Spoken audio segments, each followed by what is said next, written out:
Hello, John aka Chicken Fillets here. Now it's no secret that Final Fantasy VII is my all-time favourite JRPG game in general.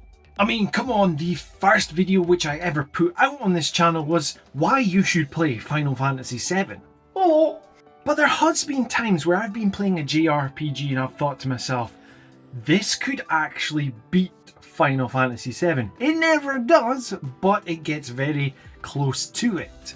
So with this in mind today, I wanted to share with you 5 JRPGs that nearly beat Final Fantasy VII.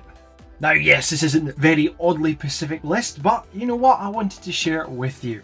Now before we get cracking on, if you like talking about Final Fantasy VII JRPGs and like hearing a wee Scottish guy talk about it, well please consider subscribing to the channel. Now without further ado, let's have a look.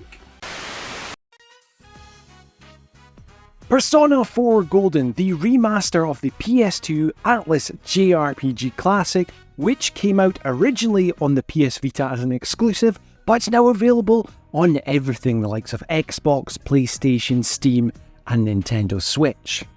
Now in this, we follow our protagonist who has moved to the small town of Inaba and becomes embroiled in finding out who this mysterious killer in this small little village is. There is turn-based combat here where you will be using the power of Persona to defeat the enemy.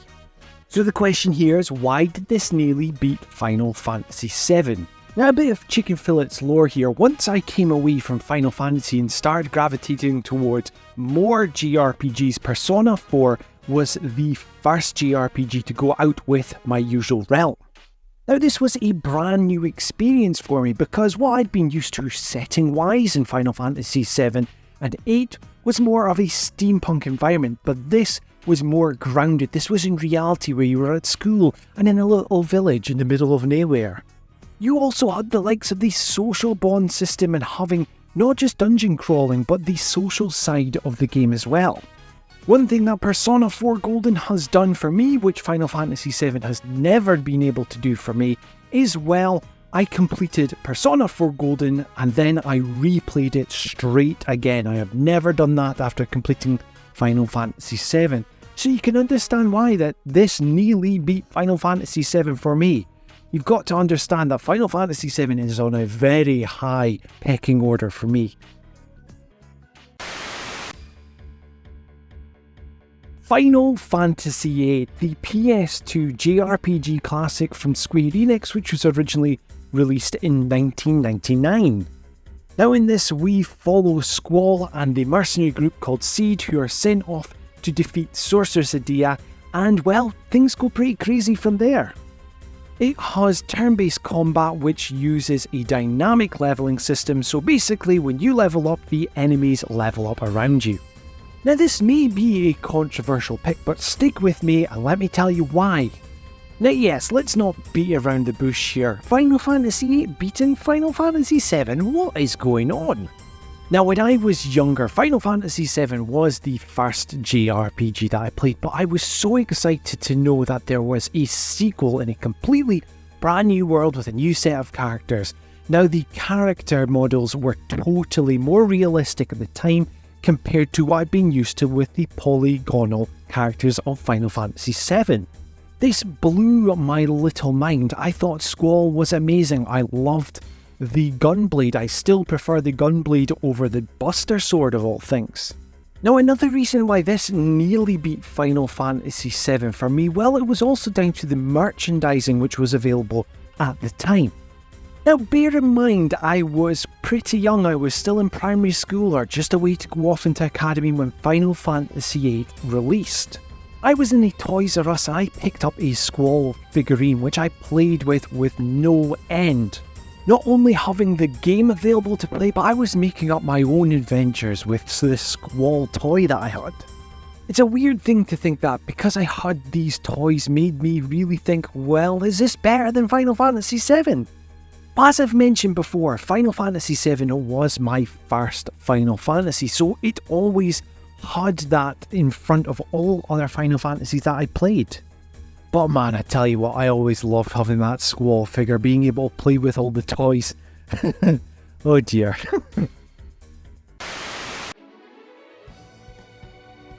Xenoblade Chronicles 2, the JRPG juggernaut from Monolith Soft, which was released on the Nintendo Switch. Now in this we follow Rex and Pyra on their journey to Elysium. The game has a auto battle system at your fingertips and it is a lush and gorgeous looking game. So why is this a game which nearly beat Final Fantasy VII? 2 words: world building. This world was spectacular and I'd never seen the likes of it before. If you do a comparison, Final Fantasy VII has the iconic Midgar, whereas this had its iconic Titans that you were on the back of. These monsters were so big it spawned cities on the back of it. There was creatures and you ran around the back of these creatures on your adventures. And the way that these story beats unravelled, there was surprises and twists and turns everywhere. I hadn't felt moments like this since when I first left Midgar and hit the world map. That is a feeling that I had not achieved in a very long time, and Xenoblade Chronicles 2 did this for me. There is a reason why Xenoblade Chronicles 2 is one of my favourite JRPGs in general. It, once again, did not hit that mark compared to Final Fantasy VII because I have put that game so high up on a pedestal, but man, it really nearly knocked it off.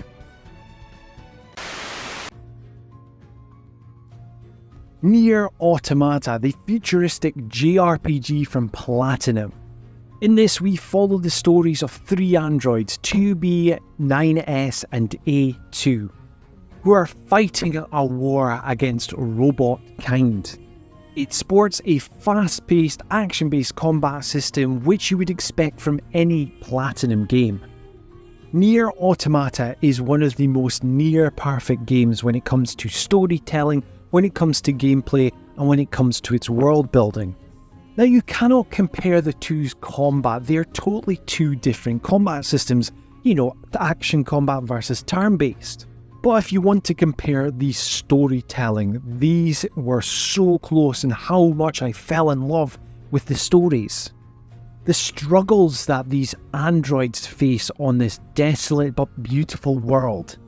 The story of Nier Automata has stuck by me like Final Fantasy VII, and it is one of my all-time favourite JRPGs now, and I would like to actually tell you that it's number 2. It's just that little bit behind from surpassing Final Fantasy VII.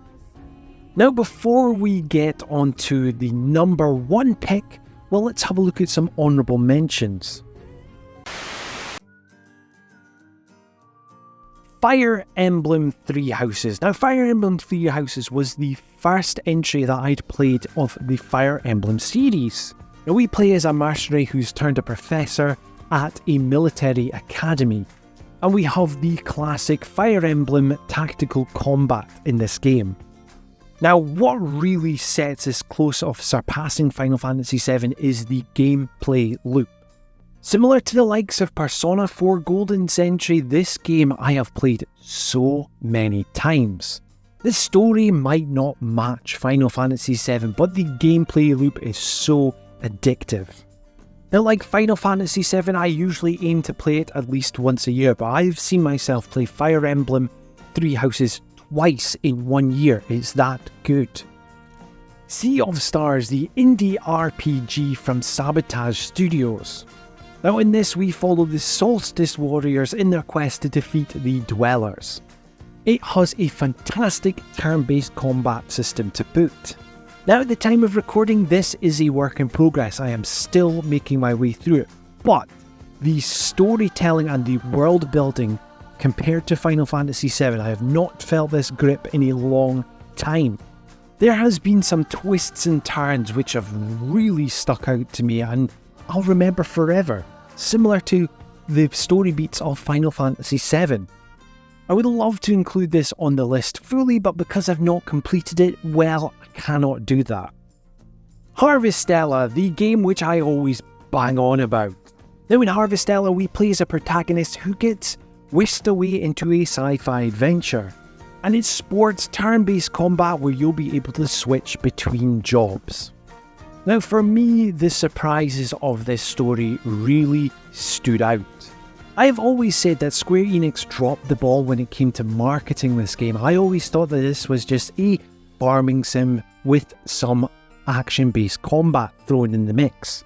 But this has a sci-fi adventure which I did not expect, and similar to Final Fantasy VII, there was aspects of that I did not expect as well.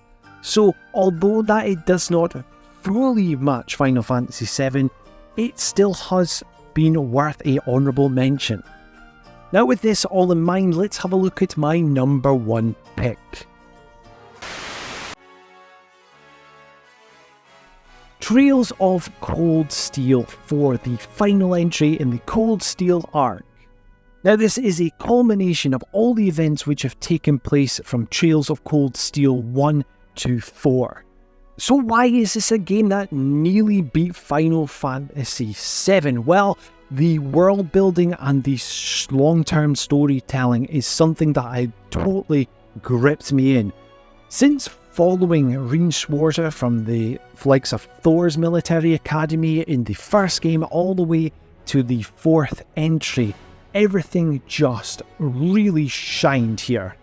Now when I completed Trails of Cold Steel 4, I literally was sat in front of my TV. I literally said out loud, this game story is better than Final Fantasy VII. I did reel that back in after a little bit of thinking about it, but for the fact that I said this out loud makes a difference.